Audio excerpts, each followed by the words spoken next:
Good evening, Barrister Eze Oluche. Thank you for joining us on the Political Spotlight today. Okay, good evening, sir. Thank you for the invite. Can you hear me, Barrister Eze? Yes, I'm hearing you very well. Thank you for the invite. All right, thank you so much, Barrister Eze Oluche. Welcome to the Political Spotlight. I've already given a summary of a lot that actually transpired in the course of the week, Barrister Eze, and I must tell you that it's a mouthful. I've been reading out some of the things that generated the buzz in the course of the week. But one thing I want you to help me break down is the call on, a visa ban on Mahmood Yakubu. And the question now that Nigerians are asking is Mahmood Yakubu running away, and where is he running to? Why would there be a call for his visa to be banned? There's a particular group called United Nigerians in Diaspora. They wrote to the United Kingdom not to give Mahmood Yakubu access to the United Kingdom. That means they should place a ban on his visa. And some traditional rulers wrote to counter that letter, and they're saying that these elements are persons coming up with unfounded reports and accusations just to tarnish the image of Mahmood Yakubu.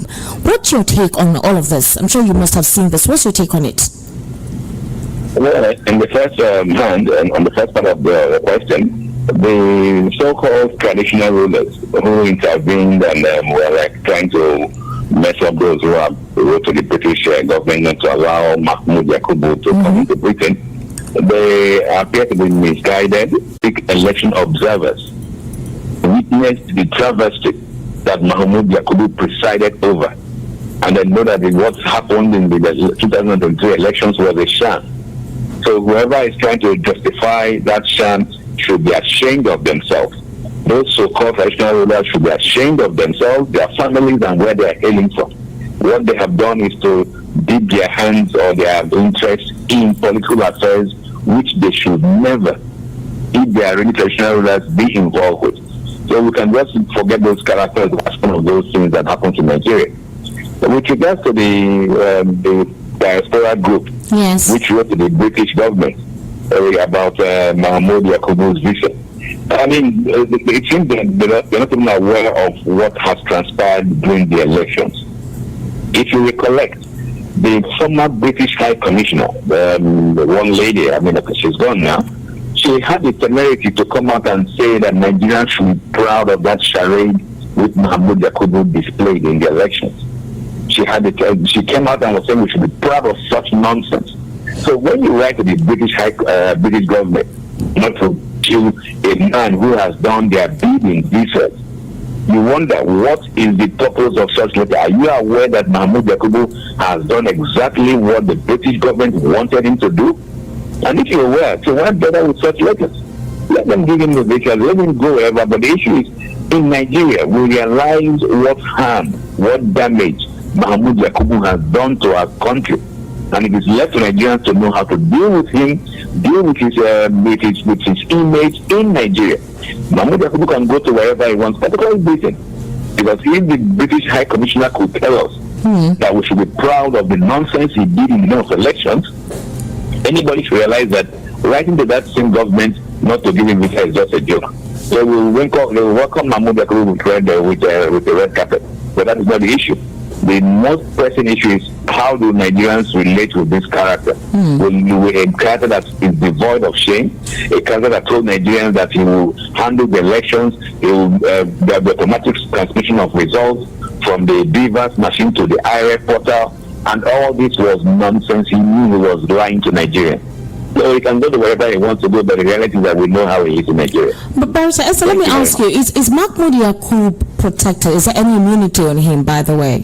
Is there any form of immunity that he exercises right now, being the INEC chair?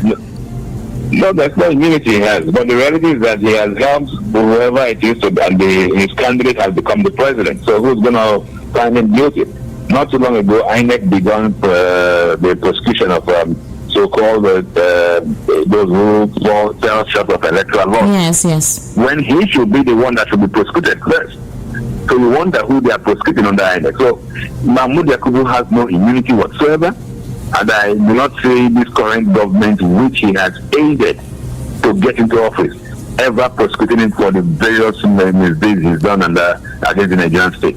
So it's only with time that hopefully a governor comes in later will hold him accountable for the injustices and the wrongs he has committed. All right, let me ask. Right now, being still the fact that he said the INEC chair, I know his tenure will soon expire. Why has nobody written or sued him to court if there are evidences or facts to prove that INEC in one way or the other under Mahmood Yakubu facilitated any electoral malpractice deliberately, specifically with the Arab portal situation, and that the excuse that they gave as to the fact that there was a bug on the Arab portal, that was why no one could access the results real time, possibly right in that regard, and say maybe there was it was either against electoral law, something that could prove that Mahmood Yakubu indeed is what this United Nigerians in diaspora are accusing him of. Because these traditional rulers are writing and saying that he conducted a free and fair election and that there is no evidence against Mahmood to prove that he indeed was involved in any electoral malpractice or maybe collected monies in whatever form to have, sort of infused the results of that emerged, that made President Bola Ahmed Tinubu emerge as the winner of the 2023 elections. So why has that no group or anybody written or someone sued him to court something if they have evidence to prove that Mahmood Yakubu indeed was involved in a fraudulent activity of the 2023 elections? Yeah, the reality is that when you want to bring an action before any court, yes, you have the possibility of having justice. Because you're not just going to court for the fun of it. You assess your chances of getting justice in that court. Okay. So in this instance, when you look at the entire judicial process, what the courts, because the tribunal and ultimately the Supreme Court held with regards to the INEC, the 2023 election, you now ask yourself, is this the same court that will bring these issues before? Is it the same court that, despite the laws, the regulations of INEC, that it will abide by certain protocols, that those protocols are immaterial? Is that the court you will bring these issues to? So you don't just sue for suing sake. You sue when you have gained the possibility and believe that you have not just have a course of action, but there's a possibility of getting justice. So I'm sure most Nigerians have looked at this system, the judicial system, particularly with regards to political matters, and said no, we don't need to waste any further time on this character suing him to court for what he knows he has done wrong. Barrister, is it possible for Mahmood Yakubu to be on the run immediately his tenure expires? When I mean be on the run, maybe he could be afraid that there could be some legal proceedings against him somehow, or maybe fall out of favor. Is it possible that he could, decide to just leave the country for as long as possible and, try to avoid any form of whatever that would, involve the 2023 elections as it went? No, I'm not sure it's going to be on any run, be on the run for whatever reasons. After Hiru Jega is still very much around, they've been talking. The unfortunate thing about Nigeria is that we tend to allow and stomach all kinds of injustices and iniquities. That even those who committed it will now become the arrowheads of change. I wouldn't be surprised if, when he leaves office, Mahmood Yakubu will be invited to speak on electoral reforms. On political change, just like we are not getting Atahiru Jega, despite all their crimes committed, being invited to talk on electoral matters. So I'm not sure it's going to be on the run unless, at the end of the day, a government that believes in accountability comes into power and decides to hold him accountable for his wrongs. Then you may think of running. But if it's the same characters who are ruling now that will continue after he's left his office, what is he running for? He is already in the hands of his very dear friends, so he can continue doing that. All right, let's look at what transpired in the course of the week, the entire budget padding scenario with Godswill Akpabio. A lot of Nigerians feel that Godswill Akpabio is not the right person to be the Nigerian Senate president.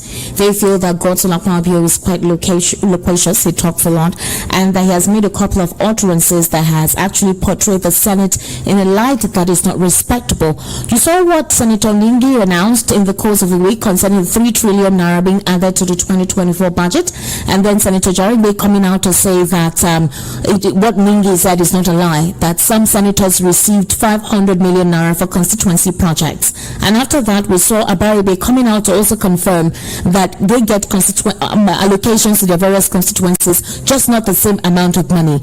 Well, Ningi has been suspended. Do you think that the House was too hasty that made them seem guilty in suspending Ningi rather than putting up an investigation into what Ningi said. What's your take on that entire scenario in the week? Well, thank you very much. You see, Nigerians always play to the gallery. We try to dance to propaganda tunes without even understanding the very core issues. The issue, what we call padding of budget, is done by every aspect of government. It's done in the Senate, it's done in the House of Reps, it's done in the judiciary, and it's even done by every ministry, department, and agency of government, including the presidency. So the question you now ask yourself, why the focus on the Senate? They are talking of 200 million, 500 million. Do you know how much each minister, each agency pads their own various budget? People are making fun that a street light is going for 100 million. Do you know how much toilet paper goes for in the ministries in their budget? But the fact is this, like Senator Bamidele Okoyemi, the Senate leader, mentioned, there appears to be a conspiracy targeted at removing this Mr. Yakubu. I am not trying to justify Mr. Yakubu for whatever reason. Okay. But the reality is this.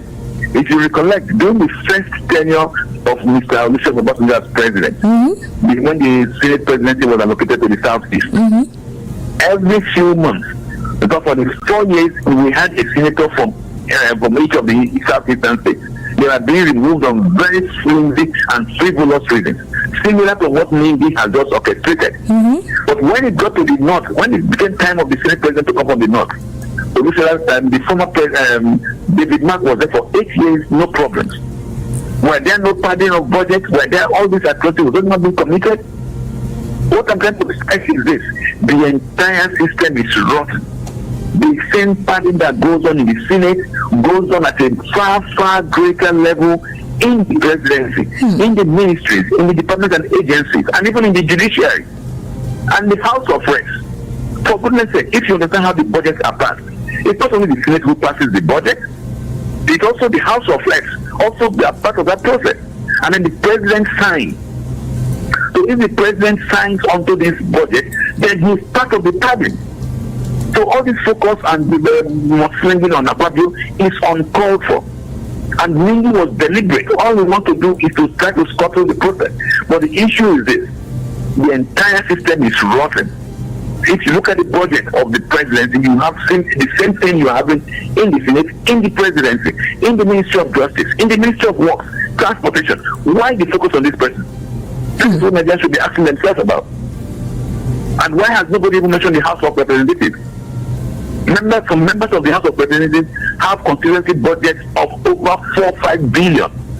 The Speaker has over 30 billion. And we're talking of 500 million per senator. How much did Ningi get? That's what we should be asking ourselves. And not just because somebody comes up and talks a lot of crap, trying to be sanctimonious in the Senate, then we listen to him. Nigerians should ask more intelligent questions. What about other places? Is this man being tackled because he's from a minority tribe and nobody to speak for him?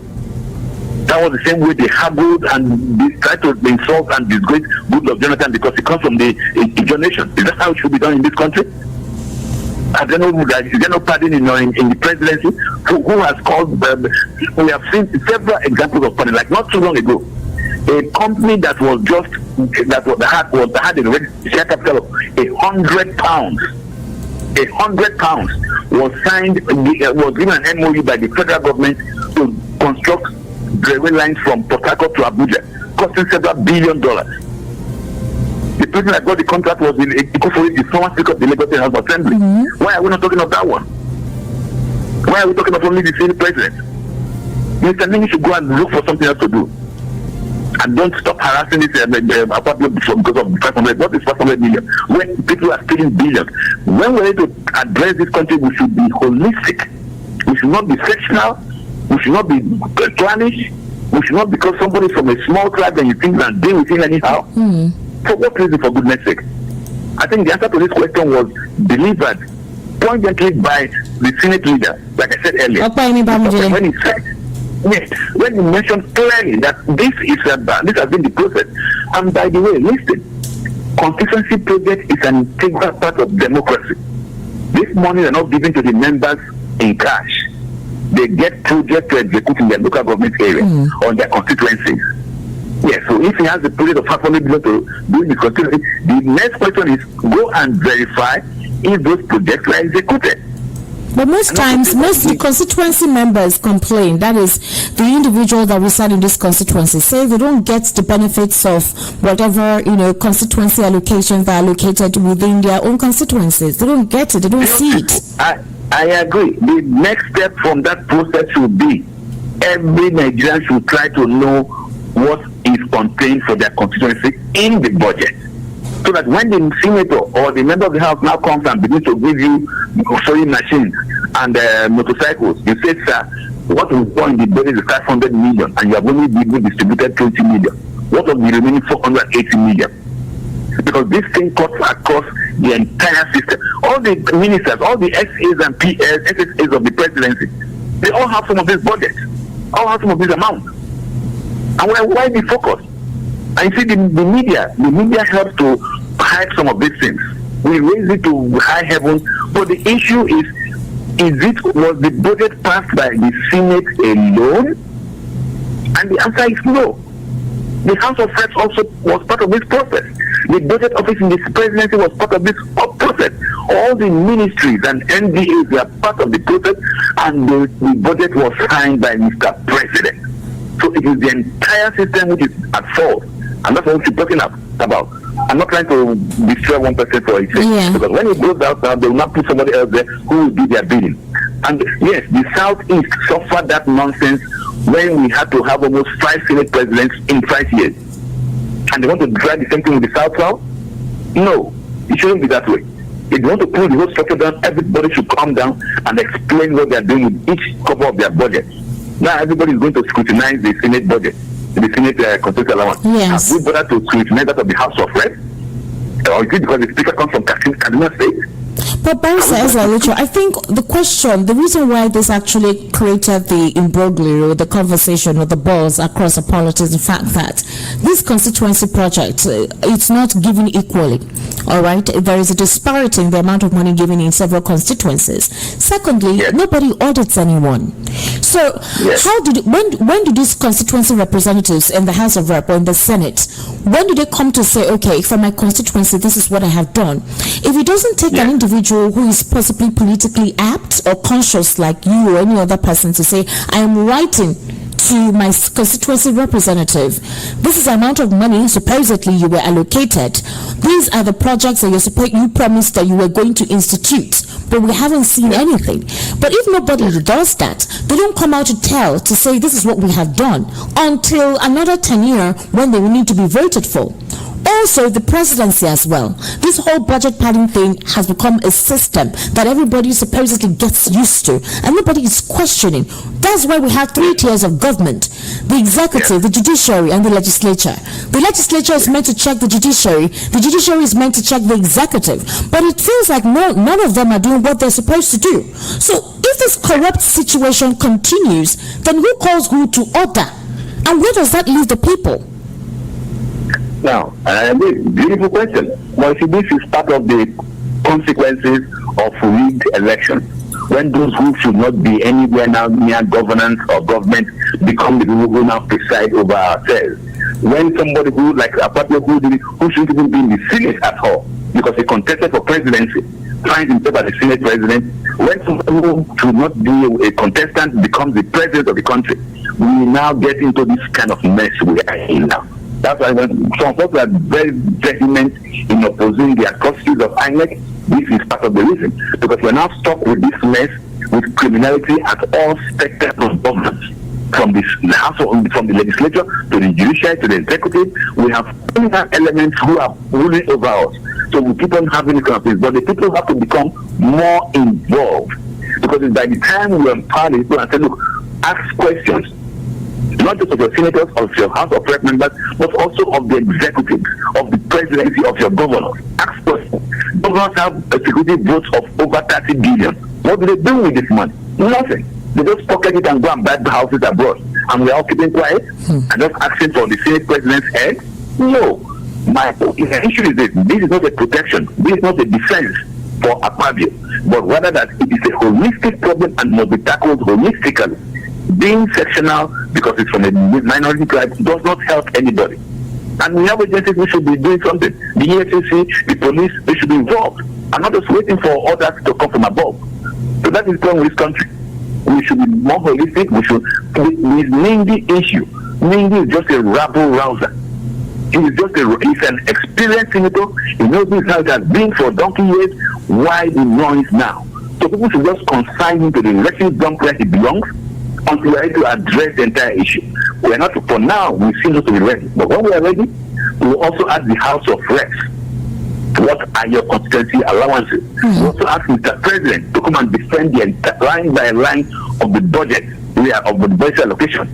And not just, that's how it should be done. Not just to be sectional or just be myopic in addressing issues. We should be holistic. That is my say on this. Thank you so much, Barrister Ezra Eluche. Although Mahmood Yakubu, who is a convener of Revolution now, which led to his incarceration by the previous administration, led by former President Muhammadu Buhari, has disclosed recently that President Bola Tinubu does not believe in state police. According to him, he said, President Tinubu does not believe in policing in the first place. He's a lover, sponsor, and supporter of criminal and violent non-state actors. And he's also calling for Nigeria to abolish the bicameral legislative system. He says Nigeria must abolish the bicameral legislative system and engage part-time lawmakers to make laws. That the Nigerian Senate is the retirement home of looters and criminals, mostly former state governors. What's your take on his statement? So who made this comment? It was made by Omoyele Sowore. The guy brings from several quarters. He has his high moments and low moments. He's talking unfortunately, in this instance, he's talking crap. We have the constitution. But do you believe he's saying that there should be a scrap of abolishing the bicameral legislative system?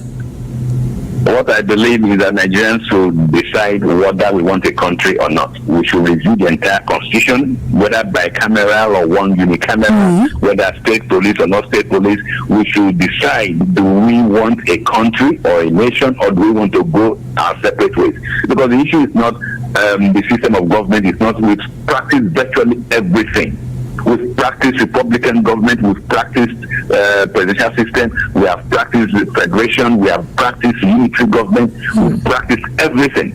We should be asking ourselves, do we want a country or do we want to go our separate ways, and stop all this rigmarole?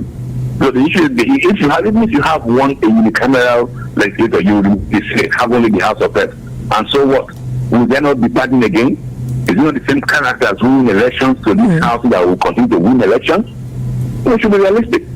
In the day we decide to get things right, but that is when we come back to the drawing table, ask ourselves, what kind of country do we want? Do we want a constitution that is made by the people, or do we want to keep on deceiving ourselves and frustrating the lives of our future generation, which is what Nigeria is doing presently?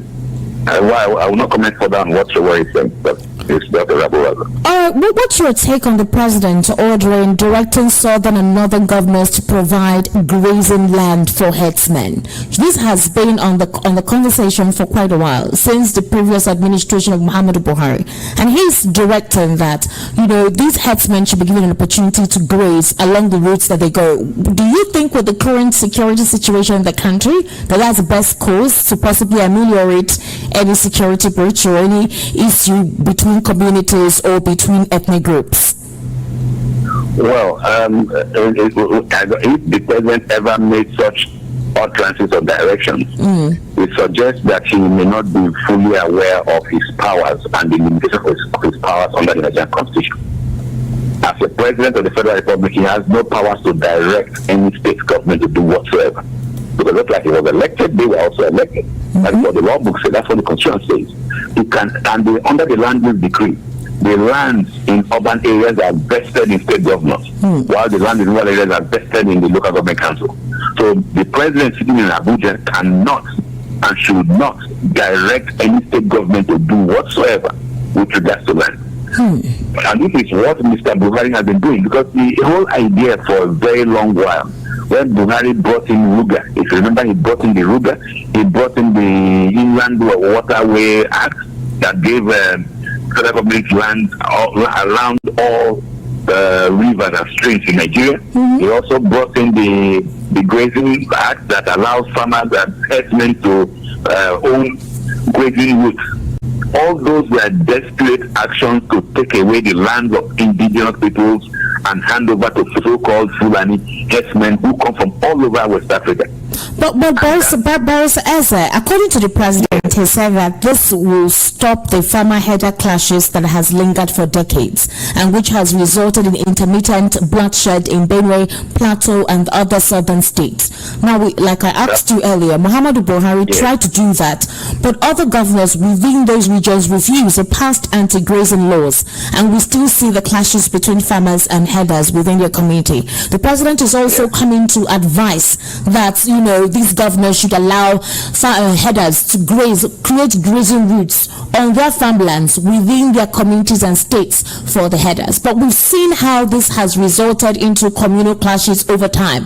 While these herders come in, they settle, and then they want to take over the original settlers. They want to take over the land of the original settlers. This has always been the problem. So if there is no check as to, or a system that has a way of legalizing the original owners and possibly those who are coming to just pass by, how will this intermittent bloodshed between farmers and herders be stopped? Because the president is advising so. Okay, thank you very much. You see, in this issue of herdsmen, or it's not only in Nigeria, it happens across West Africa, and they have addressed it comprehensively across the region. There is nowhere in most of these countries where you just carry your cows and graze into people's land. If you want land, you buy land. Or you do ranching. Ranching is the ideal, is the way forward. You won't say because your forefathers were beheading people for rituals, then you have a right to also behead people now. Just like you will not say because your forefathers had a grazing, people they could graze their cow anywhere, then you have a right to graze your cow. You modernize. Modernity now dictates that there must be ranching. You cannot let cows or your livestock be loose on other people's lands. So the way forward is not to other states, because they don't. You can't even order states. You cannot direct them as the president. The way forward is for these herdsmen to do ranching. And you see, we mistake several things in this country. The classes you are seeing in Benue Plateau is not farmers' herdsmen. Herdsmen don't go with AK-47s. What you are seeing in these areas is ethnic cleansing of genocidal proportions. Entire villages are being slaughtered. And it's not farmers. Herdsmen you see, they have sticks. But when these guys move with AK-47s and M16s, they are not herdsmen. What we should be worried about is when they go and kill these villagers, they take over their lands, the government does nothing. You go to Benue, you go to Plateau, indigenous landowners are squatting in IDP camps, refugee camps, and their villages have been run over by these foreign herdsmen. And you're talking of farmers' herdsmen clash? No, it is not. It is ethnic cleansing of genocidal proportion. And the way to address it is to frontally confront them, like they did in Ghana, like they did in some other countries. When you have the gun and you say you're a herdsman, you get shot. And next time you look for a place to ranch and not demand. What are you demanding for? You demand a grazing route through whose land? At what cost? So the effort by Mr. President to direct state government is preposterous and unconstitutional on the first place. And the way forward is let these guys have ranches wherever. Then we'll go and buy cows or whatever meat from them from wherever they are. And we do not have any right. There is no right of anybody to graze through somebody else's land. It is not done anywhere else. Barrister Richard, thank you so much. You've actually been quite in-depth in some of the questions I asked you. But finally, before I let you go, because we have to open the phone lines, for the abduction of these 287 students and their educators, this is almost like the whole entire Chibok situation occurring. I want to really know what your take is. Are you trying to tell me that Nigeria is supposedly termed as a giant of West Africa, with our military might, with a supposed national intelligence agency, we cannot exterminate these individuals? there's a video circulating on social media where the Zamfara state governor is trying to negotiate with these terrorists. I don't want to call them bandits. You need to see the weapons they're holding: Kalashnikovs, AK-47 rifles. You need to see a chain of bullets across them, well armored. People are sponsoring these individuals, these elements. You do want to tell me that the Nigerian military or the Nigerian intelligence agency do not know who these individuals are and how to locate them? What is the essence of all the equipment being bought and the financial allocations allocated to the defense sector in Nigeria? What exactly is happening in that regard? Thank you very much. This is what is going on now is very much akin to what happened with Chibok during the Goodluck Jonathan government. Goodluck Jonathan did not understand the intricacies of what was going on, that it was a setup to embarrass him. It was the politicization of terror. Terror was now being politicized and used as a weapon of politics. That was what they did with abduction, and that is what is going on now. Terror is being politicized, and politicians are now becoming the terrorists themselves. And the whole idea is to shake the government, maybe even get them to suffer international odium, and then get thrown out. For Chibok was instrumental to Goodluck's office because it showed on seriousness, and even the West ruled him out immediately after Chibok.